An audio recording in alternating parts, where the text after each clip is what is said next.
I'm Al Bouchard, and this is Political. Joe Biden on the Democratic side has won more primaries and is closer to the majority of pledged delegates.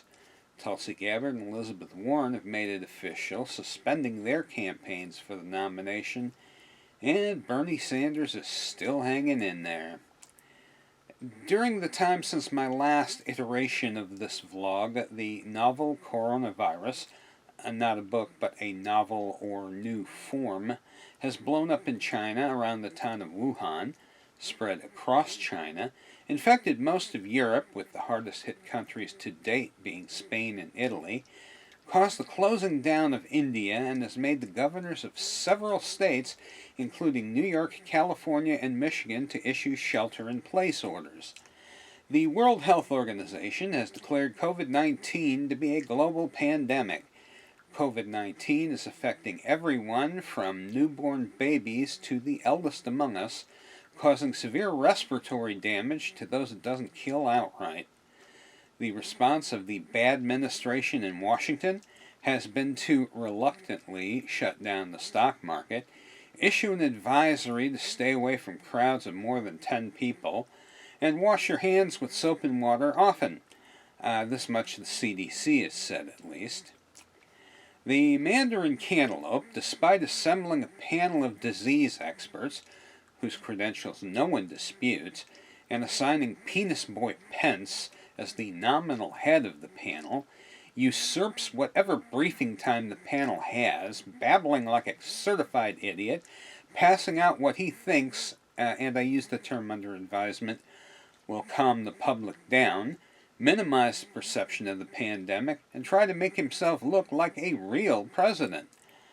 Dr. Anthony Fauci, head of the National Institute of Allergy and Infectious Diseases, one of the most respected and influential epidemiologists in the country, if not the world, has to work extremely hard to spread the truth in these briefings, especially after Dolt 45 speaks, and the resident has laid down an edict that Dr. Fauci is not to speak publicly without direct clearance from the White House. Give me a break. The orange self-tanner doesn't have the capacity to tell the truth, any truth, about anything. And he has to be the center of attention at all times.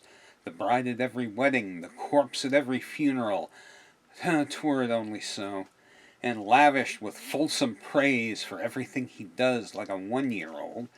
I was going to say 2-year-old, but that would be overstating the case a bit.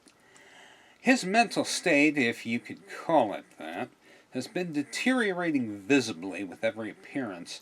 There's been no effective rebuttal to the accusations of his addiction to snorting Adderall, of his repeated attention deficits, of his lack of empathy, sympathy, or consideration for anyone else, and complete lack of ability to concentrate, remember things for more than 2 minutes, or maintain a civilized level of behavior.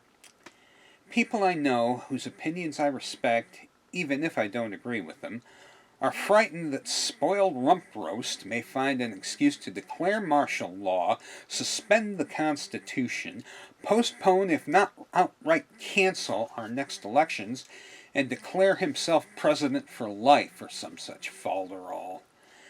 I can only say in response that should the constitutional firewalls we have in place fail to stop this, the only logical alternative is revolution.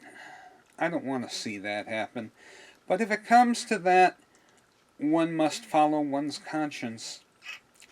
Enough of depressing topics for the moment. Go watch some kitten videos or find a comedy movie on a streaming service. Keep your eyes open and vote blue no matter who. This has been Political, and I'm Al Bouchard.